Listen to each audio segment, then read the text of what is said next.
Na Campina FM o som vai rolar. Doutor Ira chegou pra te ajudar. No programa Saúde é Notícia, trazendo saúde com muita alegria. Sintoniza 93, o mundo mundial.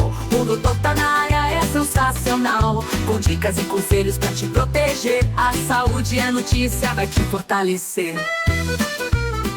Boa tarde, Lenildo Ferreira. Boa tarde a todos os ouvintes da Campina FM. Você que está aí nos acompanhando na estrada, indo para o trabalho, uma grande quantidade de colegas e colaboradores da saúde que escutam esse programa. O pessoal lá do Lab Pro Sangue, Lenildo Ferreira, sempre na audiência aqui do programa. O pessoal do Hospital da FAP, lá da Santa Clara, da Unimed também, gosta de ouvir. E um abraço aqui para a Silas, né, que está aqui do meu lado também. A gente já trocou umas ideias aqui antes do programa começar. E, pessoal, hoje eu vou trazer, aproveitando a audiência do Dr. André Brasileiro, da professora Maria Ida Steinmiller, do professor Vanderlei de Brito, que tanto gostam de história, eu vou falar hoje sobre o gênio cirúrgico que mudou o mundo. Eu vou trazer um pouco para vocês a história do Dr. Emil Theodor Kocher, né? O Dr. Kocher, que foi o cirurgião que mudou a história da cirurgia, não só da tireoide, mas também de diversas cirurgias. Né? Convidar vocês, rádio ouvintes da Campina FM, todo mundo que me acompanha pela live, no meu Instagram, @drvirapb, para uma verdadeira viagem no tempo, professor Vanderlei de Brito. É uma história inspiradora, Lenildo, daquelas que fazem a gente lembrar por que a gente escolhe fazer medicina. Então, hoje eu vou te apresentar o primeiro cirurgião da história a ter ganho um prêmio Nobel de Medicina, e não foi nada por acaso. Foi fruto de muito trabalho, esforço, dedicação, observação, coleta de dados atenciosos. Dr. Kocher, ou Kocher, né? Ele nasceu em 25 de agosto de 1841 em Berna, na Suíça. Então, aos 24 anos, em 1865, ele já estava formado em medicina e mergulhava aí no mundo da cirurgia, com grandes mestres que até hoje são referenciados nos nossos livros, textos de medicina, até em tipos de procedimento cirúrgico, eram os doutores Bill Roth e Langenbeck. Né? E em pouco tempo ele se tornou o professor e diretor da clínica cirúrgica da Universidade de Berna, né? Com menos de 30 anos. Só aí, por esse fato, você percebe que ele não era uma pessoa comum, porque era muito difícil uma pessoa assumir uma disciplina dessa, logo numa universidade como a de Berna, na Suíça, antes dos 30 anos, como o Dr. Kocher ou Kocher fez. Né? Então, ele foi um dos primeiros cirurgiões, inclusive, a aplicar os princípios antissépticos, né, do Dr. Joseph Lister. Né? Quando ninguém, naquela época, Lenildo e ouvintes, ninguém lavava as mãos, né, para operar os pacientes. Imagina a taxa de infecção. Ixi. Dr. Kocher já acreditava na importância do ambiente limpo, do ambiente asséptico, de lavar as mãos, de passar soluções antissépticas nas mãos. Né? Ele era obcecado por segurança cirúrgica. Né? Então, e convenhamos, né? Em torno dessas cirurgias que a gente faz, especialmente a cirurgia da tireoide, que bom que ele era um obcecado pela segurança da cirurgia. Então, ele contribuiu, para vocês que estão me ouvindo, em praticamente quase tudo da área cirúrgica. Cirurgia abdominal, na ortopedia, a contribuição para a parte da epilepsia traumática, cirurgia cerebral, e até mesmo o Dr. André Brasileiro, que também é cirurgião geral, está aí, sabe a famosa manobra de mobilização da segunda porção do adenal, que é chamada manobra de Kocher, que até hoje a gente faz isso, seja por videolaparoscopia ou seja em cirurgia aberta, especialmente para acessar o pâncreas, para acessar a área lá onde fica o rim, entendeu? A cirurgia é uma manobra importantíssima. E ele foi esse pioneiro no acesso ao pâncreas, e também por essa via a gente consegue acessar a veia cava inferior. Então, assim, visionário é pouco para a capacidade desse jovem cirurgião, que era o Dr. Emil Theodor Kocher. A gente conhece ele como Kocher. E ele também teve grande contribuição, Lenildo e ouvintes, com o Dr. Harvey Cushing. Né? O Dr. Harvey Cushing, ele foi o pioneiro da neurocirurgia moderna. Então, tudo que a gente vê hoje da neurocirurgia deve ao pioneirismo do Dr. Harvey Cushing, que o Dr. Kocher ajudou, especialmente ao estudarem juntos os efeitos da hipertensão intracraniana. Né? Uma parceria de respeito. Né? Dr. Harvey Cushing e Dr. Emil Theodor Kocher. E Kocher fazia algo, Lenildo, que na época, além da questão cirúrgica, né, além da destreza dele, dos cuidados que ele tinha, era uma coisa que era revolucionária, Silas. E ouvintes aí, especialmente você que me escuta, que gosta de estatística, que gosta de história, ele documentava tudo o que ele fazia. Ele documentava o tempo cirúrgico, ele documentava a idade dos pacientes, ele documentava os tempos cirúrgicos que ele fazia, ele documentava os resultados das cirurgias que ele fazia. Então, cada resultado e também cada complicação era tudo documentado. Graças a isso, né, isso foi passado para a história e a gente sabe que ele reduziu as complicações cirúrgicas, a mortalidade, para falar a verdade, na cirurgia da tireoide, que era mais de 50%, Dr. Kocher reduziu para menos de 0,18% em 1891. Inclusive, Dr. Bilroth, que foi um dos pioneiros que estava no início da vida cirúrgica do Dr. Kocher, dizia que era um ato assim, indigno operar a tireoide, porque cada corte do bisturi era seguido por uma torrente de sangue que levaria o paciente à morte. E Dr. Kocher reduziu de 50% a mortalidade para menos de 0,18%. E por causa disso, exatamente isso, o Dr. André Brasileiro aí reforçou, em 1909 ele ganhou o Prêmio Nobel de Medicina. Foi o primeiro cirurgião da história a ganhar um Prêmio Nobel de Medicina, porque quando ele começou a operar essa glândula era praticamente uma sentença de morte, né? E ele transformou isso em esperança, né? Então, um caso que inclusive marcou a história foi uma paciente que ele operou, uma menina de 11 anos, que operou com sucesso, mas naquela época, Lenildo, eles não tinham ideia da questão dos hormônios tireoidianos, né? Como é que fabricaria uma medicação sintética para isso, né? Porque essa menina de 11 anos, após a retirada completa da glândula, ela começou a apresentar fadiga extrema, apatia e sinais de retardo mental. Então, o que foi que ele fez no caso, já que você não tinha esse hormônio sintético como a gente tem hoje, né, para poder repor o hormônio tireoidiano que a glândula produz? Ele percebeu que era importante preservar uma parte da glândula, né, naquela época que ele estava fazendo as cirurgias. E aí nascia o conceito, naquela época, do hipotireoidismo pós-operatório, né, a partir das observações dele. E aquela caquexia da menina, aquela doença que a menina apresentou, ele publicou um estudo chamando aquilo de caquexia estrumipriva. Então, Silas e ouvintes, o doutor Davi Morano está aí na audiência, todo mundo, Érica. A operação é feita remotamente, manipulando os braços robóticos de maneira remota pela internet, com alta definição, com a imagem tridimensional, tá certo? E lá operando dentro da cavidade abdominal do paciente. Então, a cirurgia endoscópica avançada, ela é uma realidade, ela já existe aqui, se eu não me engano, na Paraíba a gente já tem um robô, aqui em Pernambuco nós já temos. O primeiro robô a operar pelo SUS aqui no Brasil foi do INCA, no ano 2012, eu estava lá.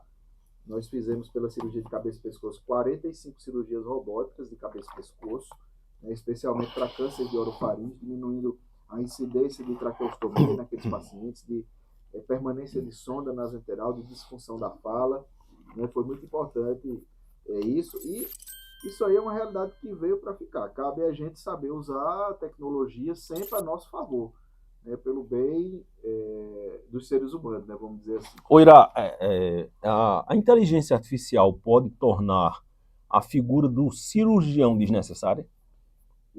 Eu acho assim, desnecessária, não. E especialmente, pelo menos, aí nos próximos 100 anos, né? Mas mesmo depois desses 100 anos, que um robô consiga assumir boa parte das nossas funções, que vem alguma automação, enfim, que a cirurgia, vamos dizer, especialmente a da minha área, é uma cirurgia muito artesanal. Sim. Vamos dizer assim, é muito artesanato. A gente tem que tomar decisões rápidas o tempo todo, né? Então, assim, a gente tem lá no nosso cérebro algoritmos, né, que estão lá o tempo todo sendo acessados, né? Então, a inteligência artificial teria que fazer isso.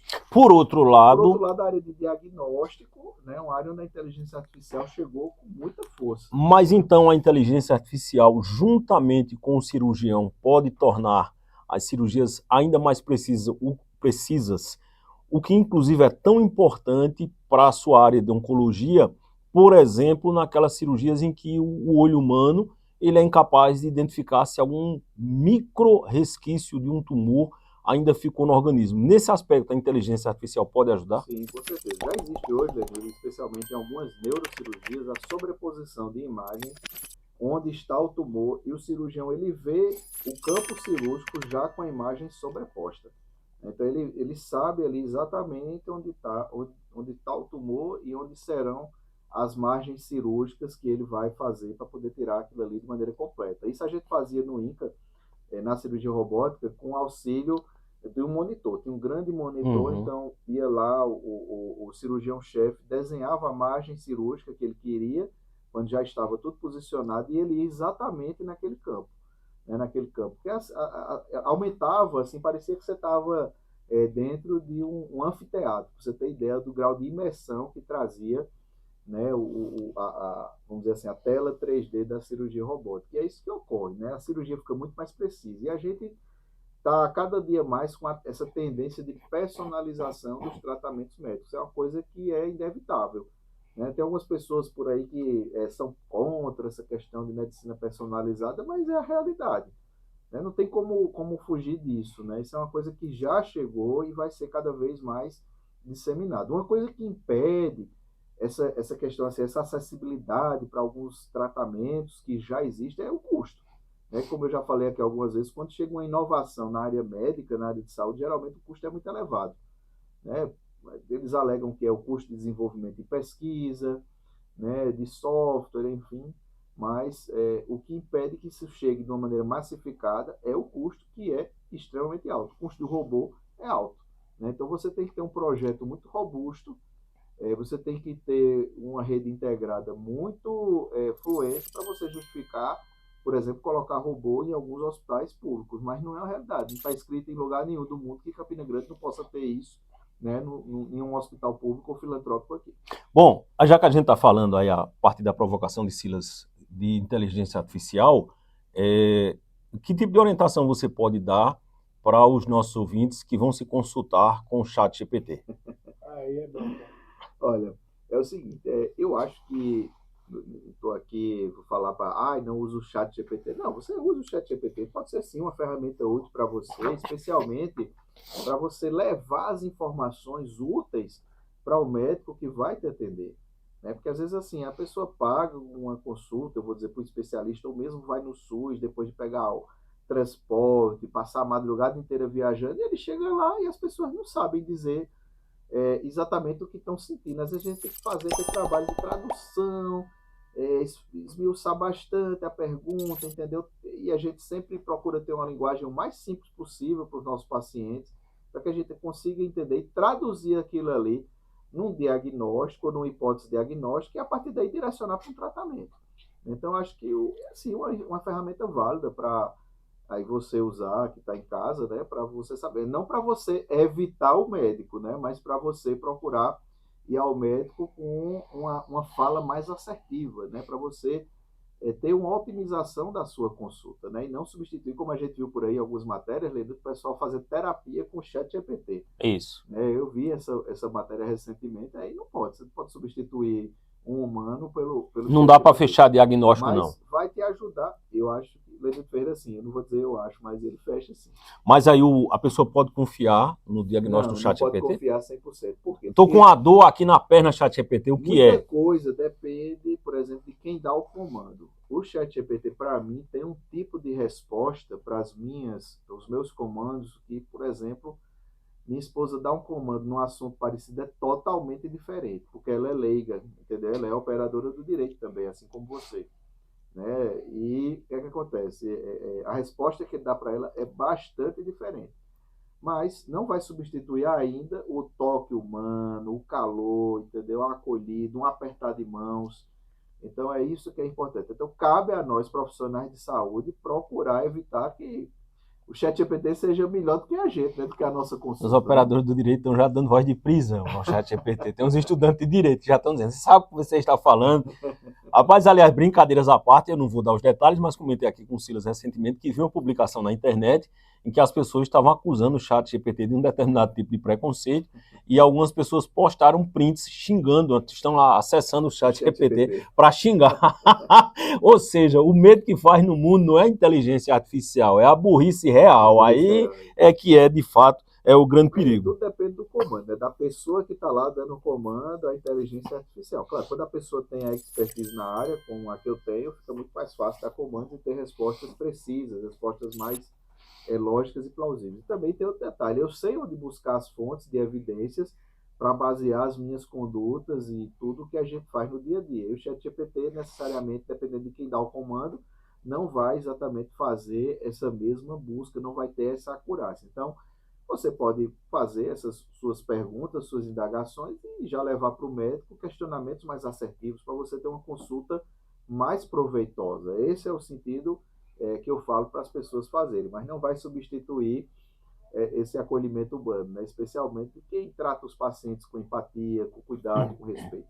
Doutor Iracuri, sempre temas muito importantes, a gente trata de temas profundos, às vezes temas muito pesados, muito graves, mas sempre com um tom muito leve, porque de fato é a forma melhor possível da gente chegar até a casa das pessoas, conscientizá-las e levar informação de qualidade. Muito obrigado. É isso aí, agradecer a todos vocês aí que estiveram conosco aí nessa live e falar, nós vamos ter, Lerildo, às 19 horas hoje, uma live com a equipe lá das Mulheres de Peito, né, doutora Cristiane Santos, que fala aqui na rádio, né, em diversos áudios, sobre o que é que tem a ver o Julho Verde com as Mulheres de Peito, né? A gente vai descobrir hoje na live às 19 horas, tanto na rede das Mulheres de Peito, também como no meu Instagram, o @drirapp. Aguardo todos vocês lá. Um grande abraço. Na Campina FM o som vai rolar. Doutor Ira chegou pra te ajudar. No programa Saúde é Notícia, trazendo saúde com muita alegria. Sintoniza 93, o mundo o doutor tá na área, é sensacional. Com dicas e conselhos pra te proteger. A saúde é notícia, vai te fortalecer.